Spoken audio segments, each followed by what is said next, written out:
Baik para hewan sekalian, setelah salat isya kita lanjutkan sesi tadabbur kita.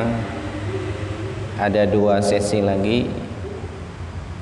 Ya, kita masuk pada sesi pembahasan sedikit pemahaman tentang gramatikal. Kita tahu bahwa untuk memahami Al-Quran diantaranya kita harus memahami kosakata, memahami tata bahasa Al-Quran. Di tadabbur ini kita sedikit memberikan pemahaman bahwa gramatikal dalam bahasa Arab itu minimal terbagi menjadi 3. Ada isim, ada fiil, dan ada huruf. Apa itu isim? Isim itu adalah kata yang tidak ada kaitannya dengan pekerjaan dan waktu.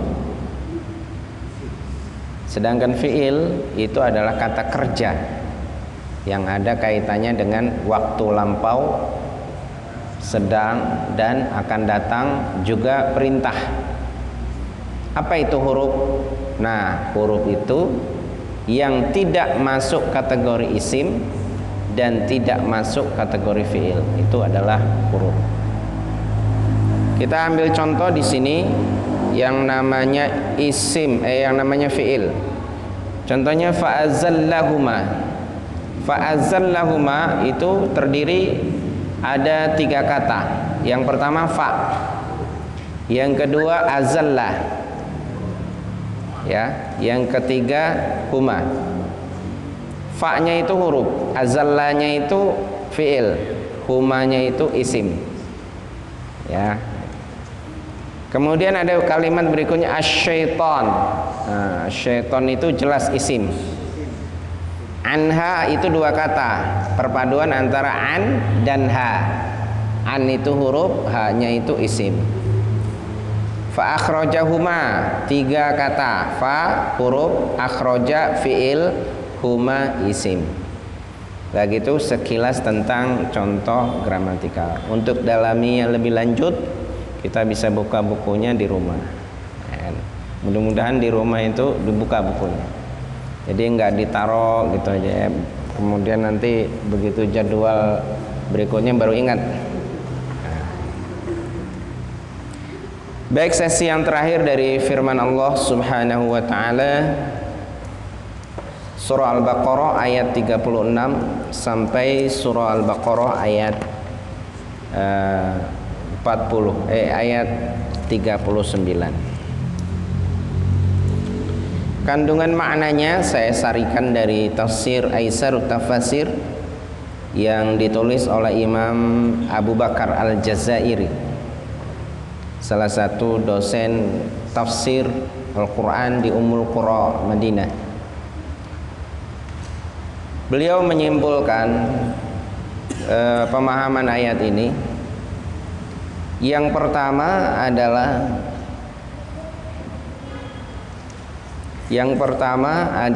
karamatu Adam wa dzurriyyatuhu ala rabbihim ta'ala. Kemuliaan Adam dan anak cucunya ya bagi Allah Subhanahu wa taala. Artinya Allah begitu memuliakan anak Adam dan cucunya, sehingga anak Adam dan cucunya itu, Adam itu sebagai kakeknya itu awal mula diletakkan di surga. Awal mula diletakkan di surga. Sehingga sebenarnya kampung halaman kita adalah surga. Jadi kita kalau diwafatkan oleh Allah Subhanahu wa taala, maka kita harus senang. Kenapa? Karena kita kembali ke kampung halaman. Kampung halaman kita surga. Yang kedua, sya'mul ma'siyah wa atharuha fi tahwilin ni'mah ila niqmah. Jadi maksiat itu dan dampaknya itu bisa merubah kenikmatan menjadi siksa, menjadi kemurkaan. Oleh karena itu kita harus betul-betul berusaha menjauhi maksiat,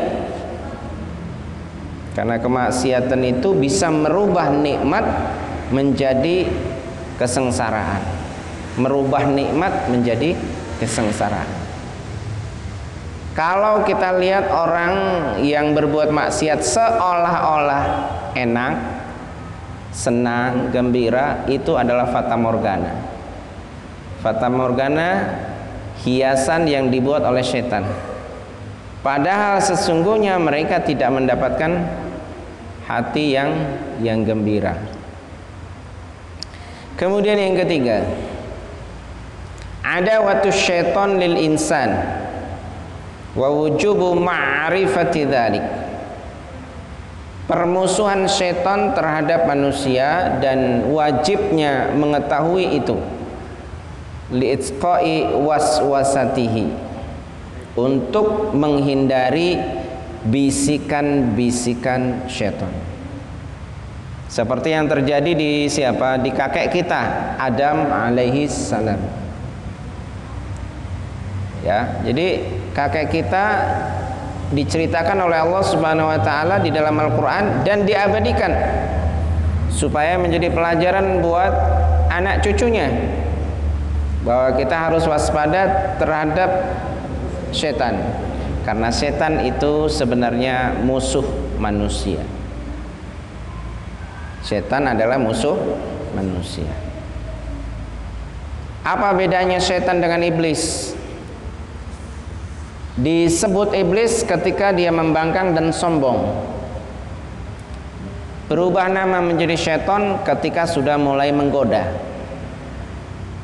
Berubah nama menjadi setan ketika sudah mulai menggoda. Asal daripada iblis adalah bangsa jin.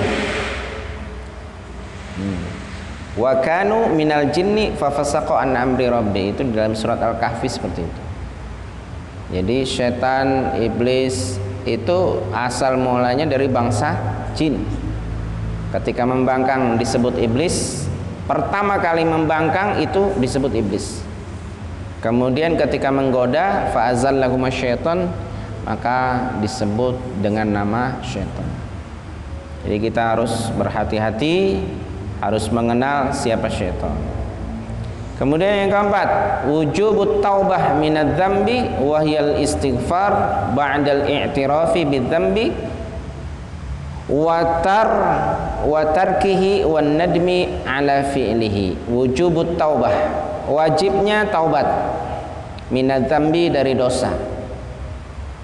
Jadi kalau kita berdosa maka kita wajib melakukan taubat, ya kan? Wahiyal istighfar, taubat yang paling cepat adalah istighfar.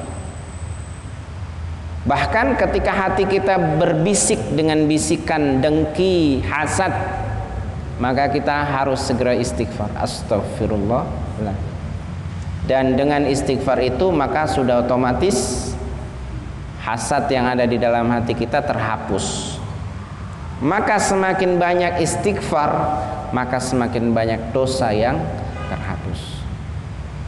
Sebenarnya intinya neraka itu tidak pas untuk kita, dan neraka itu tidak mungkin jatuh kepada kita kalau kita selalu bertaubat. Yang jadi masalah bukan apakah orang itu tidak pernah berdosa atau berdosa, tapi yang jadi masalah apakah orang itu selalu bertobat atau tidak. Di sini Allah Subhanahu wa taala di ayat 37, Allah Subhanahu wa taala memperkenalkan dirinya, innahu huwat tawwabu ar-rahim. Sesungguhnya Allah huwa at-tawwabu, maha penerima taubat. At-tawwabu, maha penerima taubat. Jadi bukan Allah itu menerima taubat, bukan, tapi Allah itu maha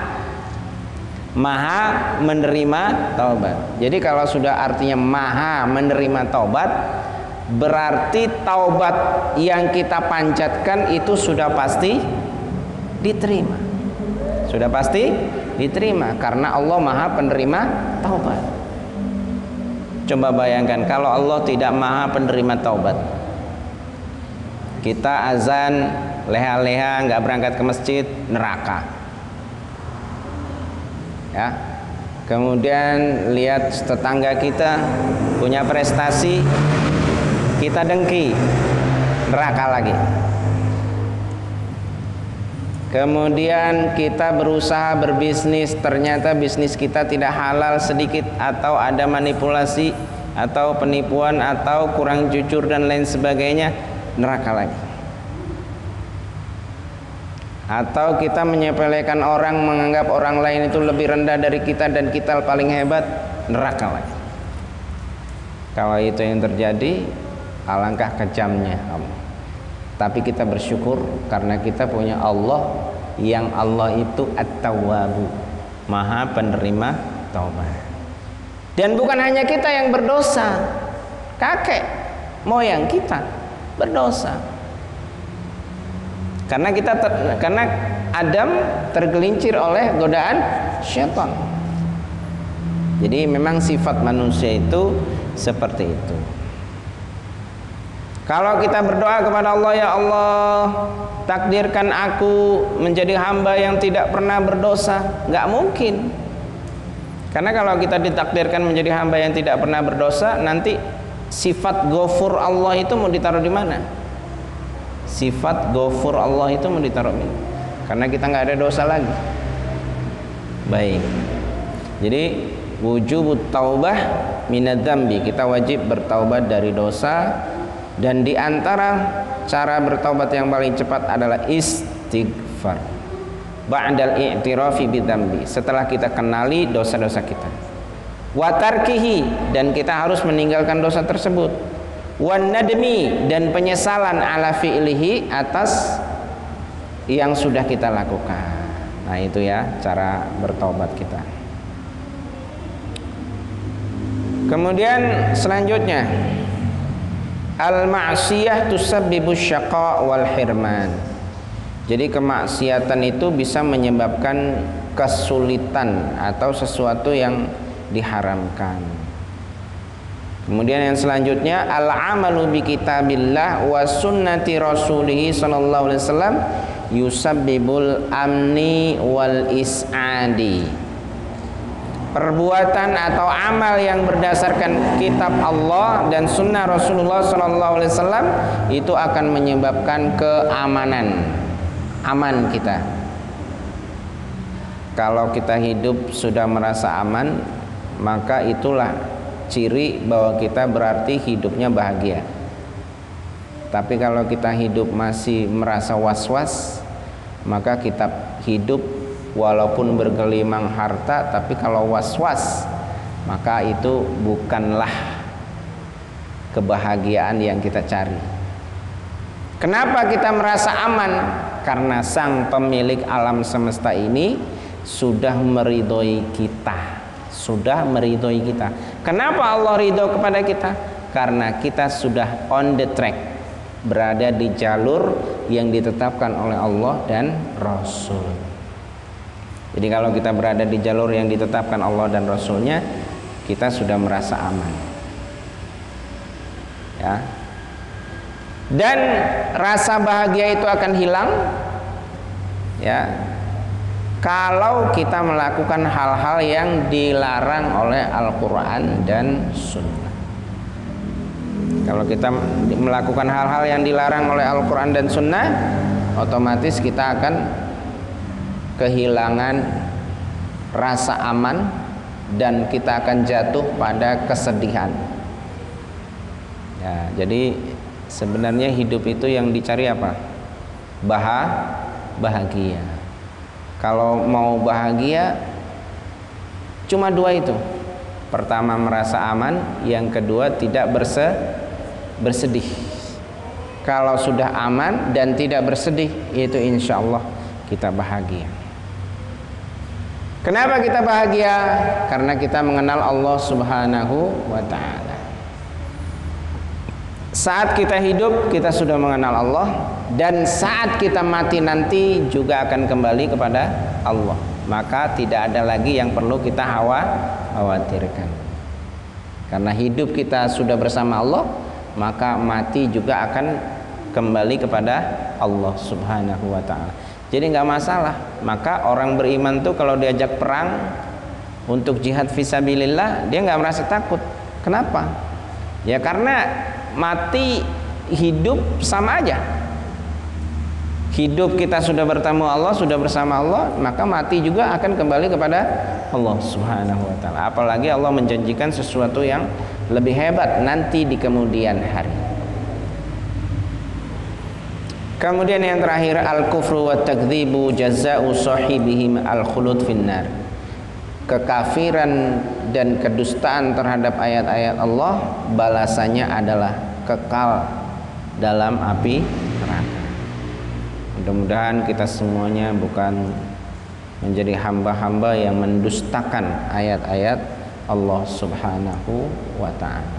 Sebaliknya, kita menjadi hamba yang selalu menerima, ridho, ikhlas melaksanakan apa yang disyariatkan oleh Allah dan Rasulnya di dalam Al-Quran dan Sunnah Nabi-Nya.